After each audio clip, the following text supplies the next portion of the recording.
그래서 이게 이제 법적 정의에 맞느냐, 또 하나는 법적 형평에 맞느냐, 또 하나는 위자료 산정 기준이 맞느냐, 이런 문제가 있는데, 이제 대법원에서는 이런 판결에 대해서 어떤 방향으로든지 해법을 제시할 것으로는 보입니다.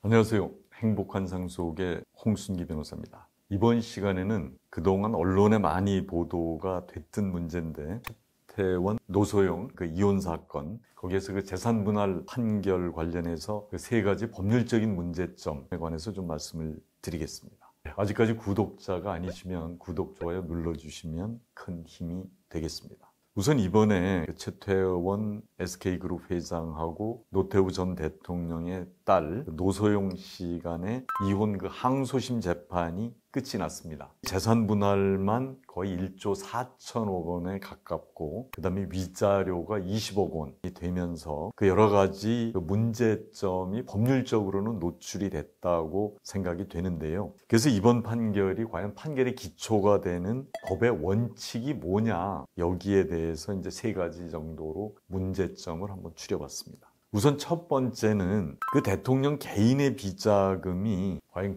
딸의 기여분을 인정한 것이 법적 정의에 맞느냐의 문제입니다. 위 판결에 따르면 노태우 전 대통령은 1991년에 비자금 300억 원을 최태원 회장에게 줬다고 이제 적시가 돼 있고요. 그리고 그 돈이 현재 SK그룹의 기본 재산이 되었으니까 그 딸이 이혼하게 됐으니까 돌려주라는 그런 취지입니다. 그리고 1991년에 300억 원이라고 하면 현재로 따지면 거의 가치로 보면 한 수천억 원이 될 것으로 보이고요. 근데 이게 이제 당시 대통령의 비자금이라는 게 결국은 국민들에게 갔어야 될 돈을 권력으로 가로챈 부정한 돈이라고 볼 수가 있는 거고, 옛날에 법원에서 노태우 전 대통령이 배임 수뢰 부분에 관해서 형사 책임을 물으면서 국가에 반납을 해야 되는 돈인데, 그때 돈을 찾지를 못해가지고 결국은 국가에서 회수를 못한 셈인데, 이제 그런 거를 결국은 재산분할 형식으로 돌려주는 것이 법적 정의에 맞느냐, 이렇게 이제 법률적으로는 그런 문제가 우선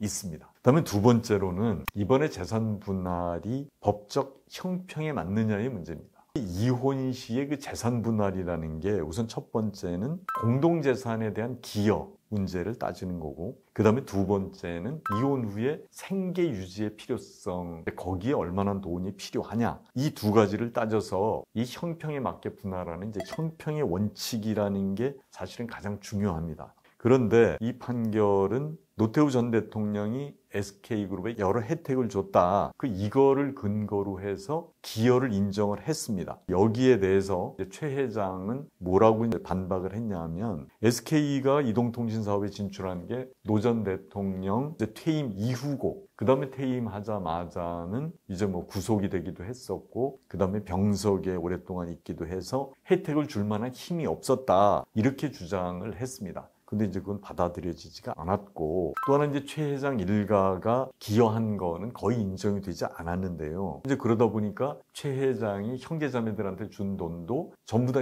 이거는 부부의 공동재산이다, 그래서 이제 나누라, 이렇게 이제 한 건데, 사실 우리나라 이제 재벌 기업이라는 게 여러 대에 걸쳐서 형성이 되고, 또 하나는 형제 자매들뿐만 아니라 사촌들까지도 결국은 이제 상속 재산을 양보하거나 지분을 양보하거나, 또 하나는 경영에 참여를 하는 방식으로 대개 이제 주식 가치의 향상에 이제 이바지를 하는데, 이제 그런 것들은 어느 정도 자료가 있었는데도 재판부에서는 거의 인정을 안 했습니다. 그래서 이게 이제 노 전 대통령 같은 경우는 자료가 거의 없고 주장만 있었는데도 인정을 받았고, 그다음에 최 회장 측에서는 어느 정도 자료를 제출했는데도 인정을 못 받았다, 이런 것들이 이제 법적 형평에 맞느냐, 이런 문제가 있었습니다. 그리고 세 번째로는 이제 위자료 산정의 문제인데요. 우리 법원이 그동안에 위자료 산정에서 굉장히 보수적이었습니다. 그래서 이게 불륜의 혼외자까지 있는 경우라도 기껏 위자료가 5천만 원을 넘는 경우가 거의 없었다고 보여지는데요.